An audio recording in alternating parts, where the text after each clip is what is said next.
बाळ, फ्रीजमधून श्रीखंड काढ ना. आम्ही पूर्वी घरीच बनवायचो श्रीखंड.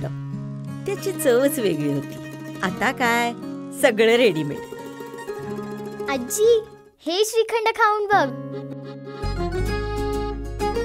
आज तुझ्या आईनं घरीच बनवलं की काय? हे आहे गोकुळचं श्रीखंड. अगदी जिभेवर रेंगाळणार. जिभेवरच नाही तर मनावरही रेंगाळणार. गोकुळ श्रीखंड, मनावर रेंगाळणार. करवीर निवासिनी श्री महालक्ष्मी श्री अंबाबाई देवस्थानकडचं जे अधिकृत संकेतस्थळ आहे आपलं www.mahalakshmikollapur.com या वेबसाईटवरून जगभरातील सर्व भाविकांना ऑनलाईन माता अंबाबाईच्या दर्शनाची सोय आपण उपलब्ध करून देतो.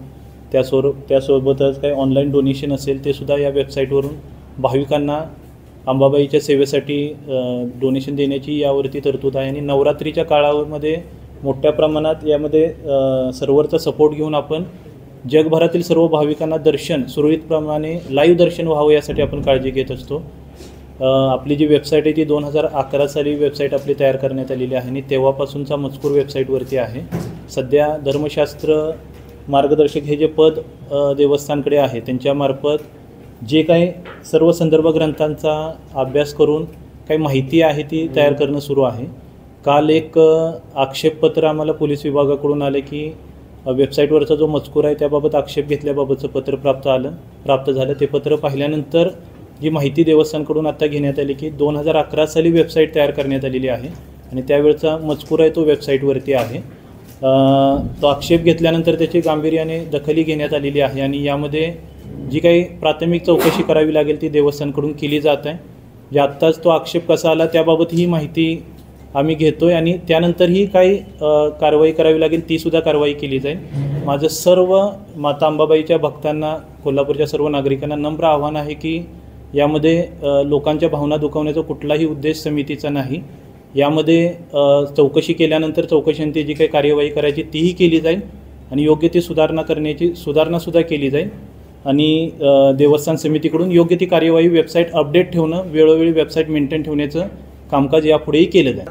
आता हे लक्षात आल्यानंतर हा विषय पूर्णपणे सेन्सिटिव्ह आणि लोकांच्या भावनेशी निगडीत असतो. त्यामुळे हे लक्षात आल्यानंतर तात्काळ त्यावरती उपाययोजना करणं हे महत्त्वाचं पहिलं काम आहे आणि यामध्ये चौकशी करून काय असेल त्या चौकशीमध्ये निष्पन्न होईल. चौकशीही केली जाईल आणि माझे सर्वांना विनंती आहे की आपण चुकीची माहिती पसरवणं किंवा या विषयाबाबत गंभीर दखल प्रशासनाने, जिल्हा प्रशासन म्हणून सुद्धा घेतली जाईल, देवस्थान समितीकडून सुद्धा याबाबत दखल घेतली जाईल आणि लोकांच्या भावना दुखावल्या जाणार नाहीत याची पुरेपूर काळजी घेतली जाईल आणि चौकशी करून पुढची कारवाई केली जाईल. ती कार्यवाही कालच देवस्थान समितीने केलेली आहे.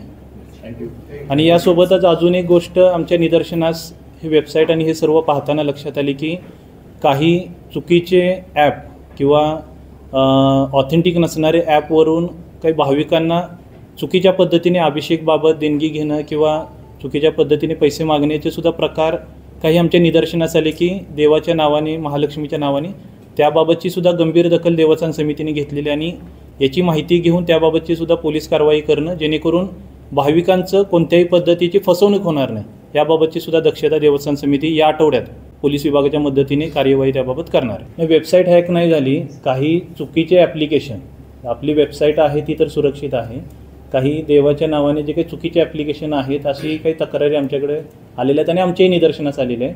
त्याबाबतही कुणी चुकीचं देवीच्या नावाने भाविकांची फसवणूक करणं किंवा पूजेसाठी पैशाची मागणी करणं असे प्रकारही लक्षात आलेले आहे.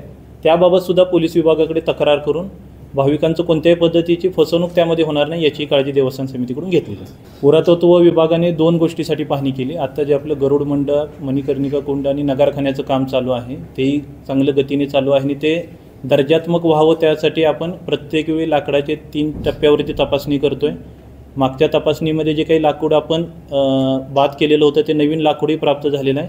त्याचं काम जे आहे ते पिलरचं पुढच्या टप्प्यात कसं करायचं त्या अनुषंगाने एक पाहणी झाली आणि नुकतेच सोमवारी माननीय मुख्य सचिव महोदयांच्या अध्यक्षतेखाली जी उच्चाधिकार समितीची बैठक झाली त्यामध्ये मंदिराच्या जीर्णोद्धाराच्या अनुषंगाने 143 कोटी जे मंजूर झाले त्या अनुषंगाने जे पुढे आपल्याला जे काम करायचं आहे, जे आपल्याला वॉटरप्रूफिंगचं काम असेल, ज्या 64 योगिनींचं जे आपल्याला संवर्धनाचं काम आहे, दीपमाळ आपल्या आहेत, ड्रेनेज व्यवस्था, CCTV, इलेक्ट्रिकची अंडरग्राऊंड व्यवस्था, आपले जे काही 4 दरवाजे आहेत, मुख्य दरवाजे आहेत आणि मंदिर परिसर, त्या अनुषंगाने आपल्याला काय काय काम करणं आवश्यक आहे त्या अनुषंगाने त्यांची प्राथमिक पाहणी झालेली आहे. पुढची पाहणी आर्किटेक्टच्या उपस्थितीमध्ये होईल आणि आमचा प्रयत्न आहे की पुढच्या 30 दिवसामध्ये याचं इस्टिमेट तयार करणं, त्याची तांत्रिक मान्यता घेऊन पुढची काम करण्याच्या अनुषंगाने पुढची प्रक्रिया करणं.